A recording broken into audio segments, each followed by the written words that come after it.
जी hello दोस्तों, मैं हूं कमर चीमा। उम्मीद है आप लोग ठीक होंगे। दोस्तों, इस वक्त इम्पॉर्टेंट डेवलपमेंट ये है कि कनाडा और इंडिया के ताल्लुकात दोबारा बहाल हो गए हैं। और इससे भी बड़ी बात ये है कि जो कनेडियन लोग हैं वो किससे मिल रहे हैं, आपको पता है? डोवल साहब से। जो कनाडा की जो नेशनल सिक्योरिटी है, कनाडा की जो नेशनल सिक्योरिटी की जो डायरेक्टर है, नेशनल सिक्योरिटी एडवाइजर हैं, वो डोवल साहब से मुलाकात कर रही है। And she came all the way to India. They proposed it. बड़ी हाई लेवल पे मुलाकातें हो रही हैं। मैं तो समझ रहा था कि चीजें जो हैं इंडिया ने टर्न अराउंड कर ली हैं। और किस चीजों पे एग्री हुए हैं जनाब, ये जरा सुनिएगा। जो एक इनकी जो आप समझते हैं ना कि एक जो लीडरशिप की मुलाकातें हो रही हैं, वो किन चीजों में एग्री हुए हैं, या कौन से ऐसे इंपॉर्टेंट प्लेटफॉर्म है जिसको वो देख रहे हैं कि हाँ जी, हमें इसके ऊपर काम करने की ज़रूरत है, या किन मेजर आइडियाज़ के ऊपर करने की ज़रूरत है। पहली बात, ट्रांसनेशनल ऑर्गेनाइज्ड क्राइम, यानी कि सिखों का मसला, खालिस्तानियों का। सिखों का नहीं कहना चाहिए, खालिस्तानियों का। ठीक है। सो जी, खालिस्तानियों का मसला, कंबैटिंग ट्रांसनेशनल ऑर्गेनाइज्ड क्राइम, ये इंडिया की टॉप मोस्ट प्रायोरिटी है। काउंटर टेररिज्म, अब इंडिया इन लोगों को टेररिस्ट भी कहता है। अब दोनों मुल्कों का कोई coordination, collaboration, cooperation, engagement, partnership जो है वो इस चीज में नहीं है कि जनाब दोनों मुल्क जो हैं वो अलकायदा के खिलाफ कुछ करेंगे। Terrorism means Khalistani, combating transnational organised crime means Khalistani, intelligence exchange Khalistani, strengthening security cooperation dealing with Khalistani, and both countries will reinforce existing mechanism means engaging with Khalistan. Khalistan Khalistan Khalistan, India को एक ही चीज चाहिए।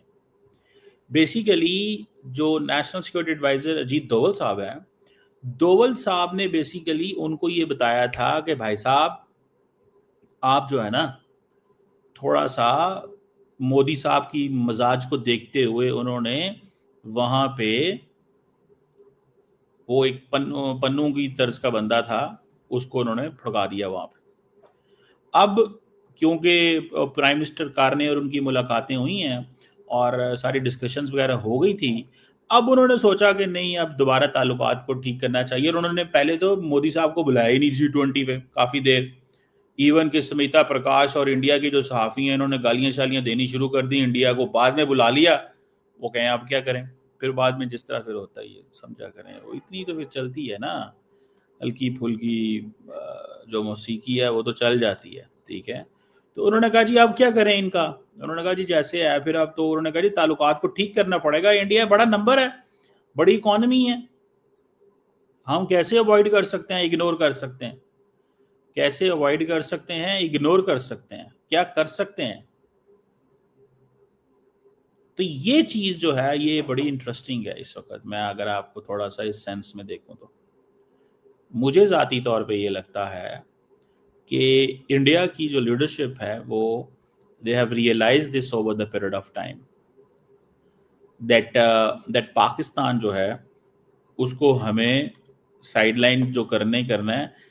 खालिस्तानी एंड पाकिस्तानी वो समझते हैं ये हमें एक ऐसा जॉइंट थ्रेट है जिसको हमें हर कीमत पे मैनेज करना है।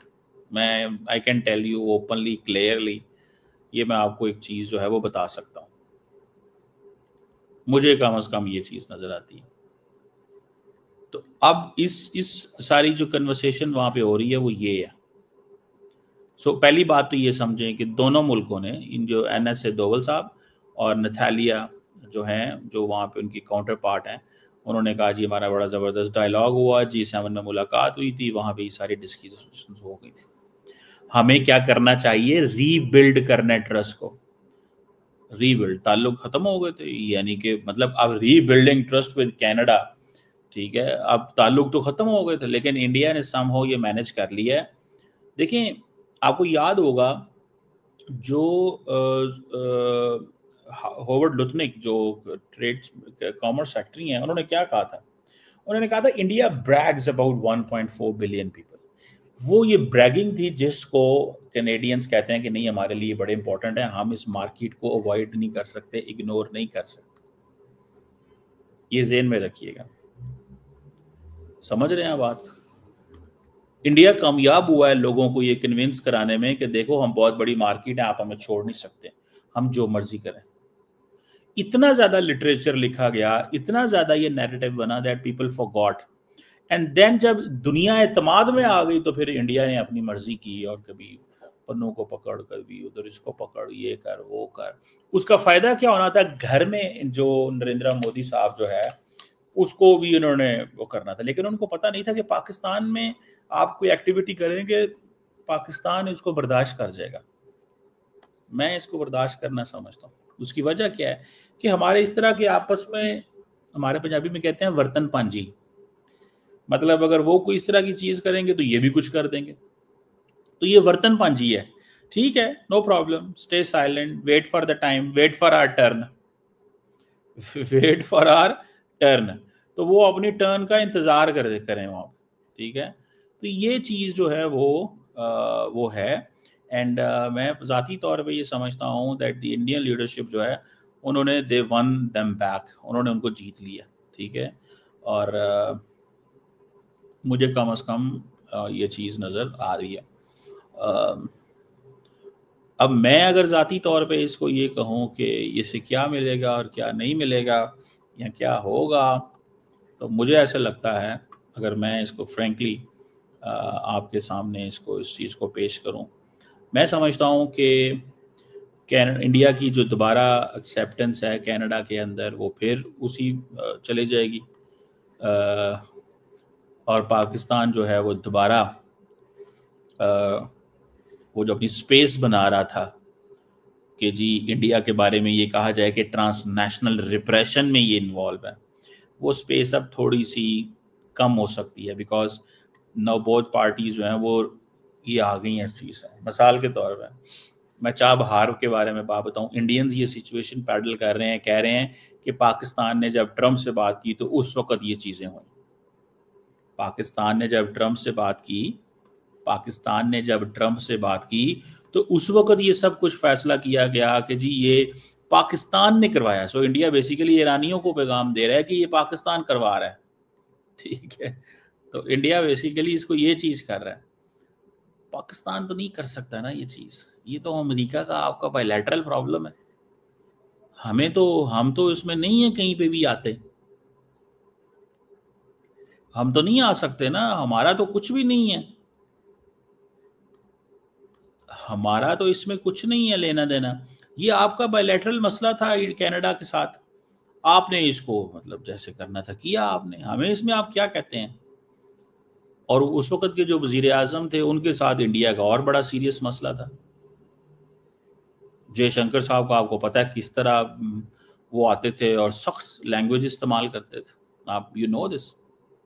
सो मुझे ज़ाती तौर पे ये लगता है कि ये एक इंडिया कनाडा के मामला जो ठीक हो रहे हैं, ये इंडिया को दोबारा एक स्पेस मिल रही है। India is getting all that space back, India is getting all that space back. वो अपनी स्पेस वापस ले रहा है और वो ये समझता है कि ये स्पेस जो है वो वी नीड दैट स्पेस, हमें ये स्पेस चाहिए हर कीमत पे, क्योंकि इंडिया के गेम्स जो एम्बिशंस हैं वो थोड़े बड़े हैं और इस सिलसिले में वो लगे हुए हैं कि यस इन बड़े एम्बिशंस का जो है वो फ़ायदा हमें उठाना चाहिए। लेट्स सी इसमें क्या निकलेगा।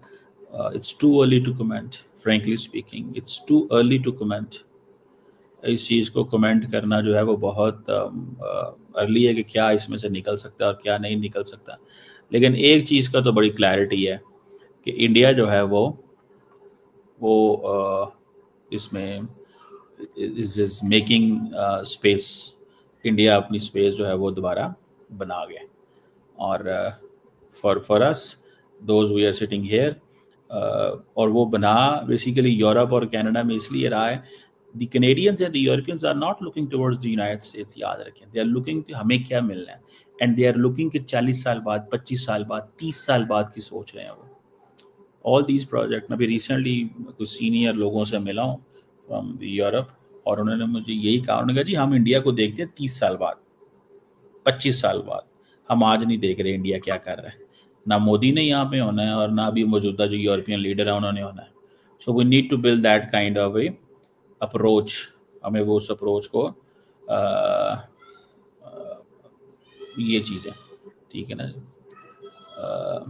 बहरहाल ये एक चीज़ है। मुझे ये लगता है कि ये